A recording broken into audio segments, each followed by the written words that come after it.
আপনার বাড়িতে কেউ ভিক্ষা চাইতে এসছে, একটা ছেলে, ও মা আমি 10 দিন খাই নাই, 100 টাকা দাও। ও মিথ্যা কথা বলছে। 1 কেজি চাল 100 টাকা দিলেন, ও মদ খেলো। কিন্তু কোনো বৈষ্ণব যদি বলো মা একটু ভিক্ষা দাও, 1 মুষ্টি চাল দিলেন, বাড়ি গেল, সেটাকে প্রসাদ তৈরি করে ভগবানের চরণে দিয়ে বলল, হে গোবিন্দ এটা আমার নয়, যে দিয়েছে তার পরিবারের যেন মঙ্গল হয়ে যায়। এত সোজা নয়। দান করবেন সেরকম জায়গাতে, সঠিক জায়গায় দান করবেন, আপনার লাভ আছে। যে যেখানে আছেন মন দিয়ে শুনবেন। আপনারা যারা ইস্কন মন্দির গেছেন, আপনারা যারা তারাপীঠ গেছেন তো, জোরে বলুন হ্যাঁ না না। আচ্ছা, তারাপীঠে পারে নিতাই ধাম গেছেন, একাচক্রগ্রাম, সবাই দেখবেন নিতাই ধামের পাশে একটা বিরাট বড় ইস্কন মন্দির হচ্ছিল, তার পাশে একটা বিরাট মন্দির হচ্ছে নিতাই ধামের কাছে। তো আমি একবার সেই সময় গান করতে গিয়েছিলাম, তো জিজ্ঞেস করলাম, বিরাট মন্দির 10 কিলোমিটার দূর থেকে দেখা যায়, তো জিজ্ঞেস করলাম যে দাদা এত এত বড় মন্দির, তো এই মন্দিরের টাকা কে দিচ্ছে? তো যারা কর্তৃপক্ষ তারা বলছে যে দেয় সে তো বলেই না। ভালো করে শুনুন, যাদের প্রচুর টাকা আছে তারা ভালো করে শুনবেন, কোন জায়গায় টাকা দিতে হয় জায়গা শুনে রাখুন। এই সমস্ত লোকদের থেকে শিখতে হয়। কি মন দিয়ে শুনবেন, কি না বলছে, যে দেয় সে তো নামই দেয় না। বললাম বুঝলাম না। ওই যে ট্রাক ট্রাক বালি পাথর আসছে, বলছেই না যে আমি দিয়েছি। যে দেয় সে নাম বলে না, নাম বললেই দান, নিতাই গৌর হরিবল। নাম বললেই অহংকার জন্মে যায়। আমি চালাকি করে ট্রাকের ড্রাইভারকে বললাম, দাদা এই যে 4 ট্রাক পাথর 4 ট্রাক সিমেন্ট, এ কি একটাই মালিক পাঠিয়েছে? বলছে হ্যাঁ একজনই পাঠিয়েছে, বাবু পাঠিয়েছে। তো বললাম বাবুর নাম কি?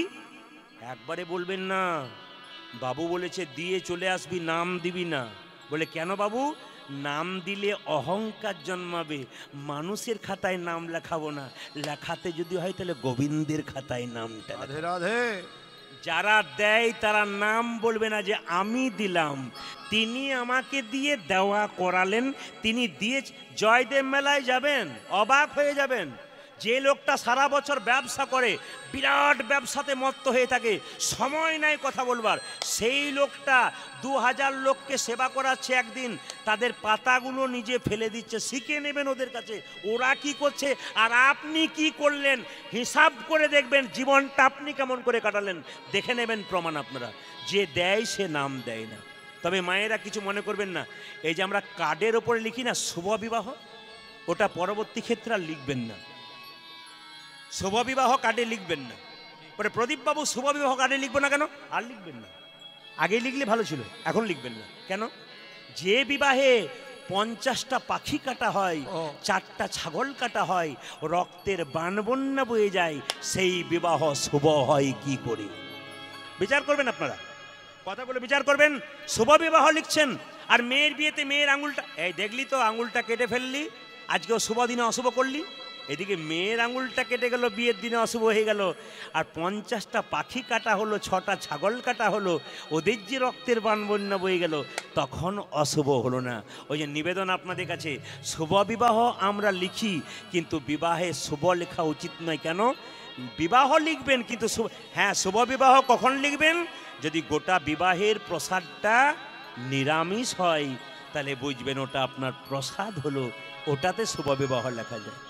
আবার দেখবেন একটা ফ্যাশন দেখবেন আপনারা, আসতে আবার ফ্যাশন দেখবেন, আমরা বিয়েতে খাই, সব জায়গায় যাই, কি করেছেন? রাধা বল্লভী। কি নাম? রাধা বল্লভী। তারপরে কি করেছেন? Chilli chicken. কি সুন্দর, রাধার পাশে কি নাম লিখেছে দেখুন। ওপরে লিখেছে কি? ওপরে লিখেছে খাবার ইয়ে লিস্ট, মেনু লিস্ট। কি ভদ্রতা আমাদের বলুন তো, মেনু কত কত। এগুলো আমরাই পৌঁছাচ্ছি, এই মেসেজগুলো অন্য কেউ পৌঁছায় না। আমরা বলতে কি হিন্দুরা পৌঁছায়, অন্যান্য জাতির লোকগুলো আমাদের দেখে শিখছে। রাধা বল্লভী, রাধার নাম করছে, তারপর নিচে লিখছে চিলি চিকেন। অপশন দিয়েছে, না পেলে মাটন।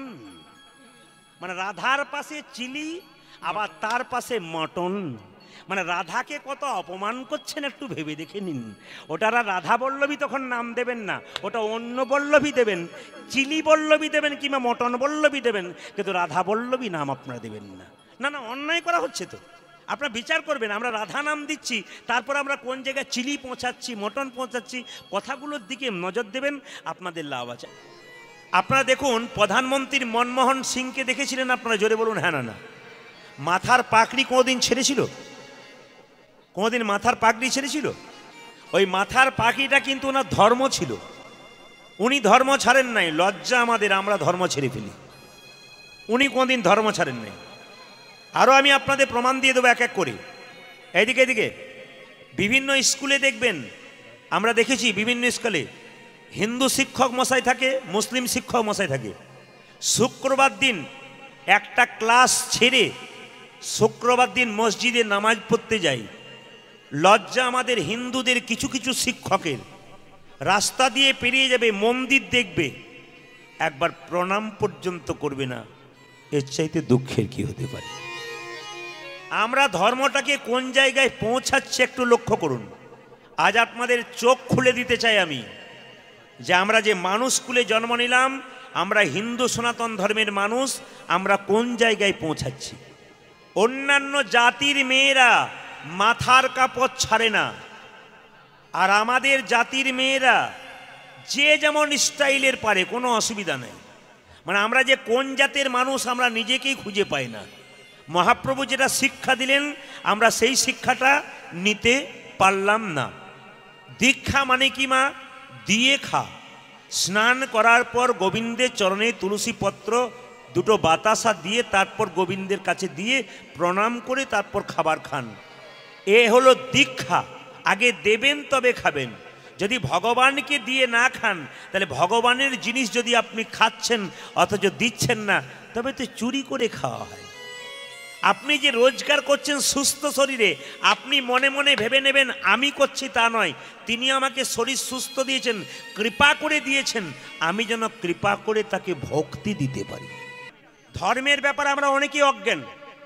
একটা প্রমাণ দিয়ে দিয়ে, যে মাসি, একটা স্কুলে ওপর থেকে লোক এসছে, মাস্টারমশাই ক্লাস করাচ্ছে, দেখবে ছেলেগুলো কেমন পরীক্ষা দিচ্ছে, পড়াশোনা করছে। তো ওপর থেকে লোক এসছে একটু দেখবার জন্যে। তো অফিসার যখন ওপর থেকে এসছে তখন জিজ্ঞেস করছে মাস্টারমশাইকে, আচ্ছা আপনার ছেলেগুলোকে কি পড়াচ্ছেন? বলে রামায়ণ পড়াচ্ছি। বলছে বাহ, খুব ভালো জিনিস পড়াচ্ছেন তো। তো তখন অফিসার জিজ্ঞেস করছে ছেলেগুলোকে, মাস্টারমশাই দাঁড়িয়ে আছে, জিজ্ঞেস করছে, আচ্ছা হরধনুষ কে ভেঙেছিল? এই যে পেছনে দাঁড়িয়েছে সে বল, হরধনুষ কে ভেঙেছিল? হ্যাঁ, এই যে পার্টি আছে, পার্টি আছে। হরধনুষ কে ভেঙেছিল? তখন পেছন থেকে একজন দাঁড়িয়ে বলছে, স্যার আমি 10 দিন স্কুল আসি নাই, আমি ভাঙি নাই। না, তোর পাশের জনকে বলছে তুই বলতে পারবি? বলছে আমি জানি ও আসে নাই, ও ভাঙেই নাই। এখন ও জানেন আর কি। মাস্টার অফিসার বলছে, মাস্টারমশাই কি অবস্থা? হ্যাঁ, কেউ কিছু বল, আচ্ছা আপনি বলুন তো হরধনুষ কে ভেঙেছিল? বলছে আমি জানি এই ছেলেগুলো খুব বদমাইশ, খুব দুষ্ট, ভাঙলে ওই দুজনের মধ্যে কেউ ভাঙবে। এখন হেডমাস্টার মশাইকে গিয়ে জিজ্ঞেস করছে অফিসার, আচ্ছা আপনার স্কুলে কি অবস্থা, হরধনুষ কে ভেঙেছে বলতে পারছে না?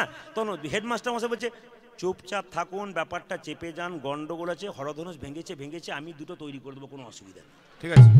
মানে আমরা কেউ জানি না কিছুই, ধর্মের ব্যাপারে অনেকেই অজ্ঞান। একটু বলে দিই, কেক যে আপনারা কাটেন মায়েরা, এবং অনেকে দেখবেন মোমবাতি জ্বালায় নিয়ে, কি বলে হ্যাপি বার্থডে টু ইউ, ফুস, কি ডিজাইন। আচ্ছা বলুন তো কেকটা কেন কাটা হয়, মোমবাতি কেন জ্বালা হয়? কেউ জানে না। এটা হচ্ছে পাশ্চাত্য শিক্ষা। সনাতন ধর্ম বলল ছেলে মেয়ের জন্মদিনে কিছু করুন আর না করুন, একটা ঘিয়ের প্রদীপ জ্বালিয়ে মন্দিরে বলুন, হে গোবিন্দ, ঘিয়ের প্রদীপ যেন দীর্ঘক্ষণ ধরে জল জল করে জ্বলছে, আমার ছেলে মেয়ের জীবন প্রদীপ যেন দীর্ঘদিন ধরে জল জল করে জ্বলে। আর দ্বিতীয় কি কেক কাটা নয়। বলুন তো শুভ দিনে ডিম খেলে শুভ হয়? শুভ কাজে যাচ্ছে, ডিম, কেকের মধ্যে কি থাকে জোরে বলুন? সবই তো জানেন, তাহলে কাটেন কেন?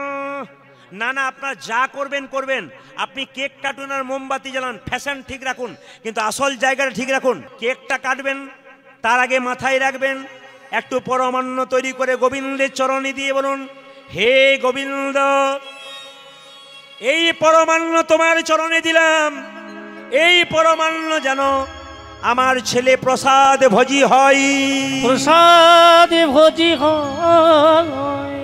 আপনারা যারা কীর্তন শুনতে এসছেন তাদের কাছে ছোট্ট নিবেদন রইল, আপনারা যে কোনো জায়গায় যান, আপনাদের একটা কথা বলি, দান করতে শিখুন। আস্তে একবার সাবধানে শুনবেন, দান করতে শিখুন। দেনেবালা ওপরে থাকে, লেনেবালা তো নিচে থাকে। যে দেয় তার হাত কোথায় থাকে জোরে বলুন? ওপরে। যে নেয় তার হাত কোথায় থাকে? নিচে। দেনেবালা তো সবসময় ওপরে থাকে। যদি হও নিচু তবে পাবে কিছু। আর যদি হও ইঁচু, হরি বল, আর পাবার চান্স নাই।